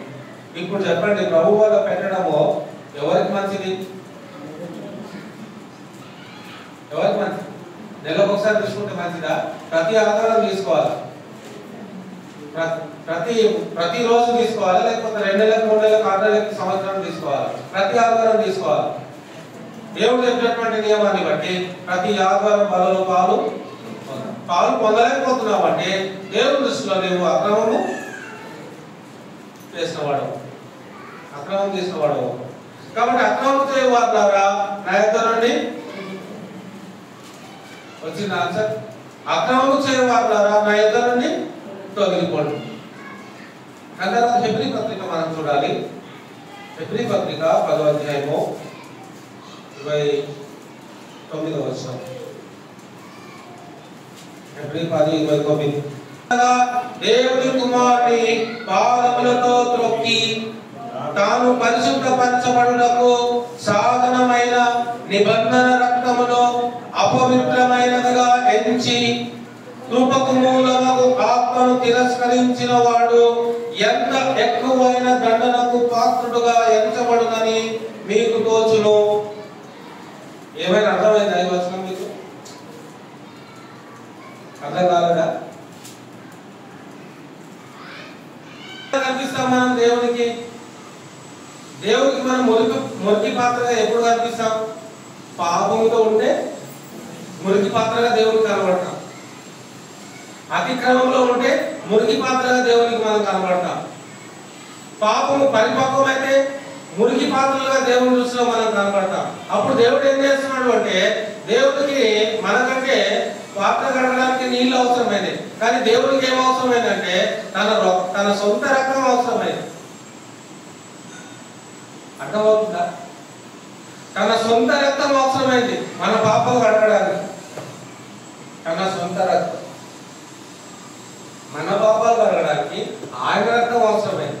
ఆయన రక్తంతో మన పాపాలు కడుగుతున్నాం. ఇంకెంత పరిశుద్ధంగా ఉంటాం మనము.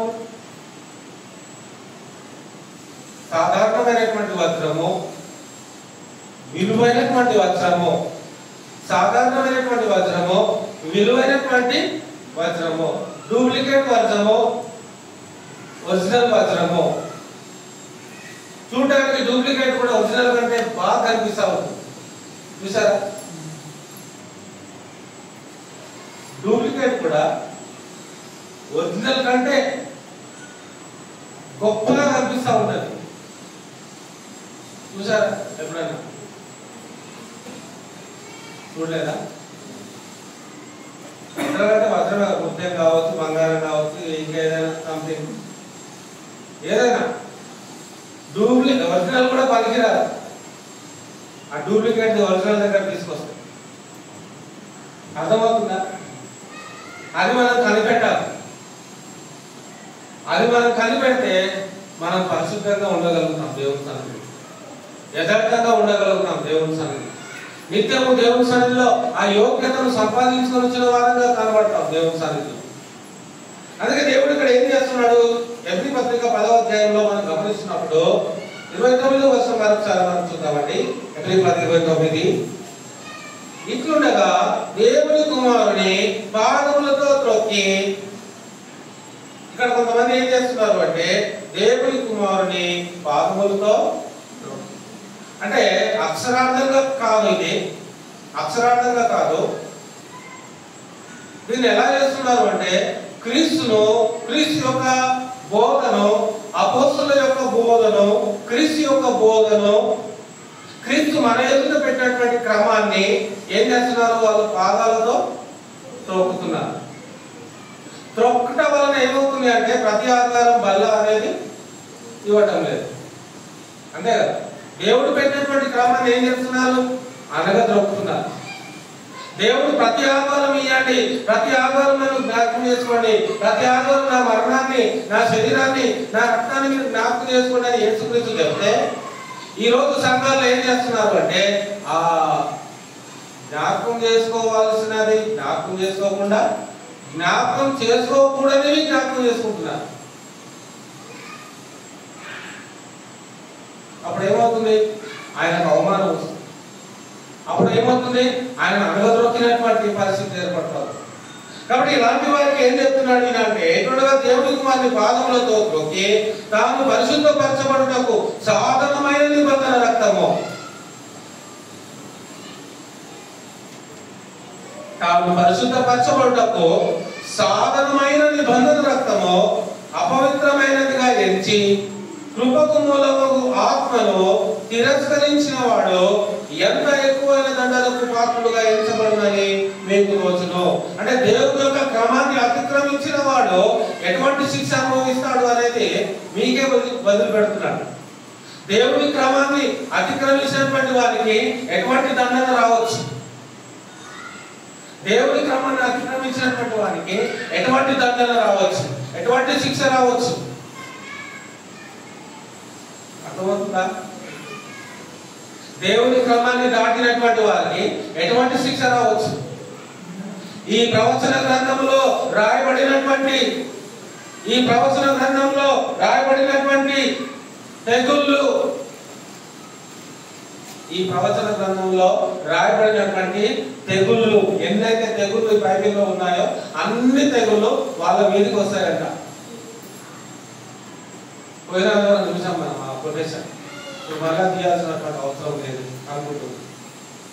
ఓకే, ప్రకటన గ్రంథం లాస్ట్ అధ్యాయం. ఈ ప్రవచన గ్రంథంలో రాయబడిన తెగుళ్ళన్నీ వారి మీదకి ఏది దేవుని క్రమాన్ని దాటినటువంటి వారు, దేవుని క్రమాన్ని అతిక్రమించినటువంటి వారు. అది ప్రభు వల్ల కూడా కావచ్చు, ఆరాధన కార్యక్రమం కూడా కావచ్చు, నువ్వు ఒక ఆదివారం ఇచ్చి ఒక ఆదివారం ఇవ్వకపోవడం కూడా కావచ్చు. ప్రభు క్రమాన్ని అతిక్రమిస్తే నీకు దండన తప్పదు. ప్రభు క్రమాన్ని నువ్వు మీరితే నీకు శిక్ష తప్పదు. ప్రభు క్రమాన్ని నువ్వు దాటి వెళ్ళిపోతే నీకు మరణము తప్పదు. నువ్వు మరణానికి సిద్ధమైతే నువ్వు ఆయన మన ఎదుట పెట్టినటువంటి క్రమాన్ని నువ్వు తప్పు, పర్వాలేదు, నువ్వు మరణానికి సిద్ధపడతావు. కానీ ఆ మరణాన్ని తప్పించడానికి ఆయన వచ్చాడు. ఆ పాపంలో ఉండి మనం మరణించకుండా నిత్య జీవం సంపాదించుకోవాలని ఆయన మన కోసం తన ప్రాణాన్ని పెట్టాడు. ఊరికైనా పెట్టలే ఆయన తన ప్రాణాన్ని. ఆయన యందు మనము వర్ణించాలని, ఆయన యందు పరిశుద్ధపరచబడాలని, ఆయన యందు నిత్యము నీతివంతులుగా నిలువబడాలని ఆయన మన కోసం రక్తాన్ని నిర్మించాడు. ఆయన రక్తం విలువైందా కాదు? క్రీస్తు రక్తం ఎంత విలువైంది అంటే మన పాపాలను కడిగేంత విలువైంది. మనల్ని యథార్థవంతులుగా తీర్చిదిద్దగలిగేటువంటి విలువైంది. మనల్ని పరిశుద్ధులుగా దేవుడి పట్ల నిలువబెట్టగలిగేటువంటి శక్తివంతమైంది. కాబట్టి ఆయన రక్తంలో ఏముందంటే జయము. ఆయన రక్తంలో జయం ఉంది. ఎటువంటి జయం ఉంది? పాపాన్ని ఓడించగలిగే శక్తి ఆయనలో ఉంది. పాపాన్ని జయించగలిగేటువంటి శక్తి ఆయనలో ఉంది. కాబట్టి ఆయన రక్తంలో మనం పాలు పొందాల్సిందే. ఆయన రక్తంలో, ఆయన శరీరంలో మనం పాలు పొందాలి. అన్యోన్య సహవాసం గలవారమై ఆయన శరీరంలో, ఆయన రక్తంలో ప్రతి ఆదివారం సంఘంలో సహవాసంగా కూడుకున్నప్పుడు అపోస్తలుల 27వ వచనం ప్రకారంగా ఆదివారం రొట్టె విరుచుటకు మేము కూడినప్పుడు అనే సాక్ష్యము ఈ రోజు ప్రతి విశ్వాసకి ఉండాలి. మా సంఘంలో ప్రతి ఆదివారం ఇయ్యారండి అని తేలిక తీసేస్తా ఉంటారు. మా సంఘంలో 2 వారాలకు ఒకసారి ఇస్తారని చెప్తా ఉంటారు, 3 నెలలకు ఒకసారి ఇస్తారని చెప్తా ఉంటారు. కానీ అది దేవుని క్రమము కాదు. దేవుని క్రమం ఏంటి అంటే ప్రతి ఆదివారం ఆయన మరణాన్ని జ్ఞాపకము చేసుకోవాలి. అది దేవుని క్రమం. దేవుని క్రమాన్ని మీరిన వారి పరిస్థితి ఏమైంది? నాదాబు అబీహులు ఏమయ్యారు? అగ్ని చేత గ్రహించబడ్డారు, కాల్చబడ్డారు. తర్వాత హెబ్రీ 10:29 మనకి ఏం చెప్తుంది అంటే దేవుని క్రమాన్ని ఆయనను అణగద్రొక్కే ప్రయత్నము, ఆ పరిశుద్ధతలో రాకుండా అపవిత్రంగానే మనం జీవితాన్ని కొనసాగించుకుంటే భయంకరమైనటువంటి ఉగ్రత అనేది అలాంటి వారి మీదకి వస్తుంది. కాబట్టి ఉగ్రత నుండి మనం తప్పించబడాలి. తిరస్కరించని వారంగా మనం జీవించాలి. పరిశుద్ధులైనటువంటి వారుగా మనం బ్రతకాలి. దేవుడి కుమారుని ఎప్పుడు కూడా మనం అణగద్రొక్కదు. ఆయన క్రమాన్ని కూడా ఎప్పుడు కూడా మనం మీరవద్దు. ఎప్పుడు కూడా ఆ క్రమాన్ని దాటుకోవద్దు. ఎందుకంటే అక్రమం వేసినటువంటి వారిని ఆయన వెళ్ళగొట్టేస్తా ఉన్నాడు. ఆయన సన్నిధిలో నుండి ఆయన వారిని వెళ్ళగొట్టేస్తా ఉన్నాడు. వెళ్ళగొడుతున్నాడు అంటే ఎక్కడ పంపిస్తున్నాడు? అది అక్రమము చేయువారులారా మీరెవరో నాకు తెలియదు, ఇక్కడ నుండి పొండి. పొండి అంటే వాళ్ళ ఇంటికి పోమంటలేడు. వాళ్ళ కోసం ఒక ప్రత్యేకమైనటువంటి ఇల్లు తయారు చేసి పెట్టాడు ఆయన. చాలా ప్రత్యేకమైనటువంటి ఇంటిని తయారు చేసి పెట్టాడు. ఆ ఇంట్లో ఏముంటుందంటే అగ్ని ఉంటది, ఆరని అగ్ని ఉంటది. ఆ అగ్నిలో వాళ్ళ ముందు ఎంజాయ్ చేసుకోవచ్చు. అగ్నిలో చాలా బాగా ఎంజాయ్ చేసుకోవచ్చు. వాళ్ళు చాలా హ్యాపీగా ఉండొచ్చు వాళ్ళు కదా. అంతేనా? అక్రమం చేయవాళ్ళ నాయకులని పొండి అగ్నిగుండంలోకి త్రోసివేయబడతారు. అక్కడ ఏ మాత్రం కూడా సంతోషము ఉండదు. ఏడుపు, అరుపులు, ఏడుపులు, రోదన ఇదే ఉంటుంది ఎప్పటికీ. దాని నుండి మనము తప్పించుకోవాలి అంటే ఎంతో పరిశుద్ధంగా మనము ఆయన సన్నిధిలో జీవించుతున్నటువంటి వారుగా ఉండాలి. మత్తయి సువార్త 22వ అధ్యాయము 11వ వచనం అందరూ తీయండి దయచేసి. రాజు కూర్చున్న వారిని చూడ లోపలికి వచ్చిన అక్కడ పెళ్లి వస్త్రములు ధరించుకుని ఒకరిని చూసి, నీ స్నేహితుడా, పెళ్లి వస్త్రములు లేక ఇక్కడికి ఎలాగూ వచ్చిందని వారిని అడగగా వాడు మౌనిడై ఉండేది. అంతటా రాజు వీని కాలు చేతులు కట్టి వెలుపలికి చీకటిలో త్రోసివేయడని అక్కడ ఏడుపును పంట కొడుకుటయు ఉండునని వారితో పరిచారకులతో చెప్పారు. 22:11 ఇక్కడ ఏమంటున్నాడు? రాజు కూర్చున్న వారిని చూడ లోపలికి వచ్చాడు. ఒక వివాహము, ఒక పెళ్లి జరుగుతుంది. ఆ పెళ్లికి ఎంతో మందికి ఆహ్వానం వచ్చింది. వివాహం జరుగుతున్నప్పుడు చాలా మందికి ఆహ్వానం అనేది, పెళ్లి చేస్తున్నప్పుడు పెళ్లి కార్డులో ఒక 10 కొట్టిస్తారా, ఒక 100 కొట్టిస్తారా? అట్లీస్ట్ 50, మాక్సిమం మినిమం 50 అయితే కొట్టిస్తారు కదా పెళ్లి చేసేటప్పుడు. 2-3 కోసం పెళ్లి కార్డు మెయింటైన్ చేయించారు.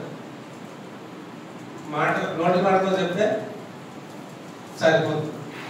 కానీ ఒక పెళ్లి అన్నప్పుడు, పెళ్లి అనేది ఎందుకు అంటే ఘనమైనటువంటి ఒక కార్యక్రమము. అందుకే హెబ్రీ 11:4 కూడా ఏమంటారంటే, వివాహము అన్ని విషయములలో ఘనమైనది. ఘనమైనటువంటి వివాహములకు ఆహ్వానం వచ్చినప్పుడు, అది అందరు ఎలా వెళ్తారు? వివాహానికి వెళ్ళినప్పుడు మురికి బట్టలతో వెళ్ళరు కదా, మురికి బట్టలతో వెళ్ళరు. కొన్ని కుటుంబాలు అయితే ప్రతి పెళ్లికి కొత్త బట్టలు, ప్రతి పెళ్లికి అంటే రక్త సంబంధుల గురించి చెప్తున్నాను. రక్త సంబంధుల పెళ్లిలు అయినప్పుడు ఖచ్చితంగా వాళ్ళు కొత్త బట్టలు కొనుక్కుంటారు. కొత్త బట్టలు కొనుక్కొనే పెళ్లికి వెళ్తారు. ఇక్కడ పెళ్లికి సంబంధించినటువంటి, వివాహానికి సంబంధించినటువంటి, జాగ్రత్త గమనించండి, మళ్ళీ రాకపోవచ్చు ఈ పాయింట్. పెళ్లికి సంబంధించినటువంటి వస్త్రాలు లేకుండా మనం పెళ్లికి వెళ్ళలేం కదా. అంటే కొత్త బట్టలు లేకుండా పెళ్లికి వెళ్ళాలంటే కొంతమంది వెళ్తారు, కొంతమంది వెళ్ళరు. పాత బట్టలతో కొంతమంది వెళ్ళరు పెళ్లికి. మొన్ననే ఆ పెళ్లికి చీర కట్టకపోయినా, మొన్ననే ఈ పెళ్లికి బట్టలు వేసుకోకపోయినా, ఇప్పుడు మళ్ళీ కొత్త బట్టలు ఉంటేనే ఆ పెళ్లికి నేను వెళ్తా అనే ఆలోచనతో కూడా చాలా మంది ఉంటారు. అయితే ఇక్కడ ఏంటంటే పెళ్లికి సంబంధించినటువంటి ఆహ్వానం వచ్చినప్పుడు ఆ ఆహ్వానంలో దానికి సంబంధించినటువంటి వస్త్రాలు ఖచ్చితంగా ఉండాలి, వేసుకోవాలి. అంటే మంచి వస్త్రాలు వేసుకోవాలి. అసహించుకునేటువంటి వస్త్రాలు వేసుకోకుండా గౌరవప్రదమైనటువంటి వస్త్రాలు ఉంటాయి. పెళ్లికి సంబంధించినటువంటి వస్త్రాలు ఉంటాయి. మీరు చూడండి, మ్యారేజెస్ లో గొప్ప గొప్ప గృహాల్లో మ్యారేజెస్ లో డిఫరెంట్ బట్టలు వేసుకుంటుంటారు వాళ్ళు. గొప్ప గొప్ప వాళ్ళ ఇంట్లో మీరు చూస్తే అసలు ఆ పెళ్లి అంటే అబ్బా చూడాలి పెళ్లి అన్నట్టు అనిపిస్తా ఉంటుంది. అనిపిస్తుంది ఎప్పుడైనా? అనిపించిందా అండి? పెళ్లి అని చెప్పి మామూలుగా ఇంట్లో ఎలాంటి బట్టలు వేసుకుని వెళ్తాము, అలాంటి బట్టలు వేసుకోపోం కదా. పెళ్లి అనేది డిఫరెంట్ కదా, అందరు చూస్తారు కదా. అందరు నేను చూస్తున్నప్పుడు నువ్వు గొప్పగా కనబడాలో వద్దా? అంటే ఆర్థికంగా కాదు, మామూలుగా అరే పర్వాలేదు మంచిగా వచ్చాడు అన్నట్టుగా హోదా అనేది ఆ వస్త్రాలతో వస్తుంది. మీరు మురికి గుట్టలు వేసుకొని పోతే అక్కడ నీకు ఆ మర్యాద రాకపోవచ్చు. కానీ నువ్వు మంచి వస్త్రాలు వేసుకోకపోతే మాత్రం నీకు ఖచ్చితంగా మర్యాద వస్తుంది. అంతేనా? అంతేనా కదా? మీకు అనుభవం అయి ఉంటుంది. కొన్ని ప్లేసెస్లలో మీరు మంచి బట్టలు వేసుకొని పోతే ఒక రకంగా చూస్తూ ఉంటారు, మురికిగా వెళ్తే ఒక రకంగా చూస్తూ ఉంటారు. పలకరించని వాడు కూడా మంచి బట్టలు వేసుకుని వెళ్తే పలకరిస్తాడు, పలకరించేవాడు కూడా మురికి గుడ్డలు వేసుకెళ్తే పలకరించాడు. మీకు అనుభవం అయిందండి? నిజం చెప్పండి. ఇక్కడ కూడా అలాంటి సందర్భం ఇక్కడ మనం చూస్తా ఉన్నాం. కానీ మ్యాటర్ వేరు, పరలోక సంబంధమైనటువంటి మ్యాటర్ ఇది, ఆత్మ సంబంధమైనటువంటి మ్యాటర్. ఆత్మ సంబంధమైనటువంటి మ్యాటర్ లో వివాహం అనేది ఆహ్వానం వచ్చినప్పుడు ఆ వివాహానికి వెళ్ళినటువంటి వారందరూ కూడా పెళ్లి వస్త్రాలు కలిగి వచ్చారు. కానీ ఒక వ్యక్తి మాత్రము పెళ్లి వస్త్రం లేకుండా వచ్చాడు, పెళ్లి వస్త్రం లేకుండా వచ్చాడు.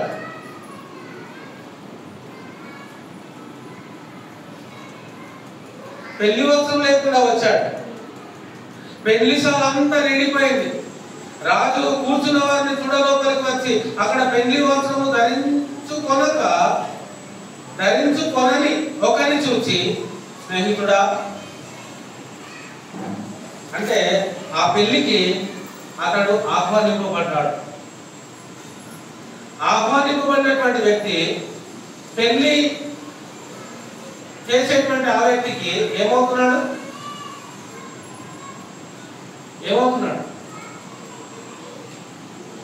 ఆహ్వానింపబడిన వ్యక్తి పెళ్లి అనేటువంటి ఇంటిలో ఉన్నటువంటి ఆ వ్యక్తికి ఏమవుతున్నాడు? స్నేహితుడు అవుతున్నాడు, ఫ్రెండ్ అవుతున్నాడు. అందుకే ఏమంటున్నాడు? స్నేహితుడా పెళ్లి వస్త్రము లేక ఇక్కడికి ఎలాగో వచ్చింది అని అడగగా వాడు మౌని అయి ఉండేది. స్నేహితుడికి ఆహ్వానం వచ్చింది, కానీ పెళ్లి వస్త్రం లేకుండా వెళ్ళాడు. కానీ ఏం చేశాడు ఈయన? అంతటా రాజు వీని కాళ్ళు చేతులు కట్టి వెలుపటి చీకటిలోనికి త్రోసివేయడి. ఇది భౌతికమైనటువంటి వస్త్రాల గురించి చెప్పడం లేదు యేసుక్రీస్తు. భౌతికమైనటువంటి వస్త్రాల గురించి చెప్పలేదు. ఇప్పటిదాకా భౌతిక వస్త్రాల గురించి చూసాం, కానీ ఇప్పుడు యేసుక్రీస్తు ఇక్కడ చెప్పే వస్త్రం ఏంటంటే రక్షణ వస్త్రము. రక్షణ వస్త్రము లేకుండా నీవు దేవుడు ఏర్పాటు చేసినటువంటి వివాహంలో నీకు ప్రవేశము లేదు. రక్షణ వస్త్రం లేకుండా. రక్షణ వస్త్రం ఎప్పుడు వేసుకుంటావు? పాపమును క్రీస్తు రక్తంలో కడుక్కున్నప్పుడు యేసుక్రీస్తు వారు నీకు ఆ రక్షణ వస్త్రాన్ని ధరింపజేస్తాడు. రక్షణ వస్త్రము ధరించుకుంటేనే నీవు వివాహానికి అర్హుడవుతావు, వెళ్ళడానికి. పరలోకానికి వెళ్ళడానికి అర్హత ఎప్పుడు వస్తుంది నీకు అంటే ఈ లోకంలో ఆ దేవుడు మనకిచ్చేటువంటి రక్షణ వస్త్రమును మనము ధరించుకుంటేనే తప్ప ఆ పరలోక సంబంధమైనటువంటి ఆ ఆనందోత్సవకరమైనటువంటి ఆ స్థలంలో మనకి ప్రవేశము దొరకదు. దేవుడు ఇచ్చేటువంటి రక్షణ వస్త్రాన్ని మనం ధరించుకోకుండా, నేను అనుకుంటా ఇందులో పాయింట్ చెప్పలేదు, కానీ ఆ పాయింట్ కూడా ఉంటే బాగుంటుంది.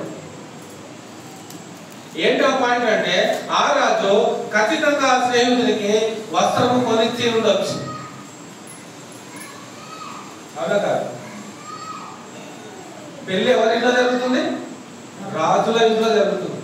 రాజుల్లో ఇంట్లో పెళ్లి జరుగుతున్నప్పుడు ఆ ఆహ్వానింపబడినటువంటి వారికి ఆ రాజు వస్త్రాలు కొనియాడంటారా? కొనిసాడా? కొనియాడు.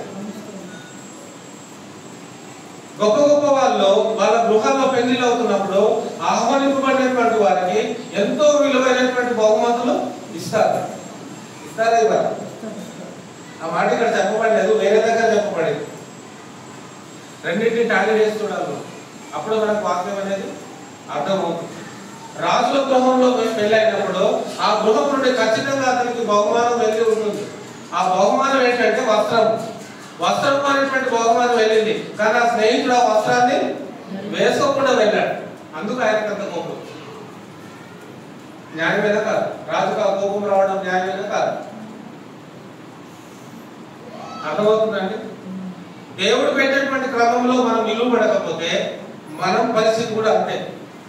ఏంటా పరిస్థితి అంటే, కాళ్ళు చేతులు కట్టబడి వెలుపటి చీకటిలో త్రోయబడి ఏడుపు కళ్ళు కొరుకుట అనేటువంటి ఆ స్థలంలో మనము ఉండాల్సినటువంటి పరిస్థితి వస్తుంది. కాబట్టి దానిని గ్రహించుకొని ఆలోచించుకొని దేవుడిచ్చినటువంటి వస్త్రాన్ని మనం ధరించుకుంటే మనకి గౌరవం ఉంటుంది. దేవుని సన్నిధి మనం తలెత్తుకునే వారంగా ఉంటాం, దేవుని సన్నిధి సంతోషంగా ఉంటాం దేవుని సన్నిధి. కాబట్టి ఇంకా రక్షణ తీసుకోకపోతే, ఇంకా రక్షించబడకపోతే ఖచ్చితంగా మీరు రక్షించబడాలి. మీ పాపాలను క్రీస్తు రక్తంలో మీరు కడుక్కోవాలి. ఎందుకంటే ఆయన రాకడ చాలా సమీపంగా ఉంది. ఆయన వచ్చినప్పుడు చూసుకుంటాంలే అనుకుంటే కాదు. సమయం ఉన్నప్పుడే మనము ఆ రక్షణను స్వీకరించాలి. ఆ అన్యోన్య సహవాసంలో మనము ఆయన ప్రభు వలలో పాల్పొందుతున్న వారంగా ఉండాలి. ఆ ఆరాధనలో ప్రతి అంశంలో పాల్పొందుతున్న వారంగా ఉండాలి. అప్పుడే మనకున్నటువంటి మనకున్నటువంటి సంబంధం అనేది బలపరచబడదు. అసలు సంబంధమే లేకపోతే నీవెవరో నేనెవరో అన్నట్టు ఉంటుంది. అక్కడ వెళ్ళిన స్నేహితుని కూడా అతను విడిచిపెట్టలేదు. వస్త్రం లేకుండా వస్తే విడిచిపెట్టే స్నేహితుడే కదా. పోలీనే నా స్నేహితుడు ఊరుకున్నాడా? అంత ఘోరంగా చీకట్లో పడేయాల్సిన అవసరం ఏంటి? ఆలోచించండి. స్నేహితుడే కదా, పెళ్లికి వచ్చాడు కానీ స్నేహితుడే కదా, కానీ చీకట్లో రూమ్లో బంధించి పడేయాల్సిన అవసరం ఏంటి? ఎలగొట్టేసి అయిపోతుంది కదా, ఎలగొట్టేసి అయిపోతుంది కదా. చీకటి రూమ్లో బంధించాల్సిన అవసరం ఏంటి? అతడు స్నేహితుడైనా అతడు ఎవడైనా ఆయన పెళ్లికి నువ్వు వెళ్తున్నావు కాబట్టి ఆయనకు నచ్చినట్టు నువ్వు ఉండాలి. అది మెయిన్ థీమ్.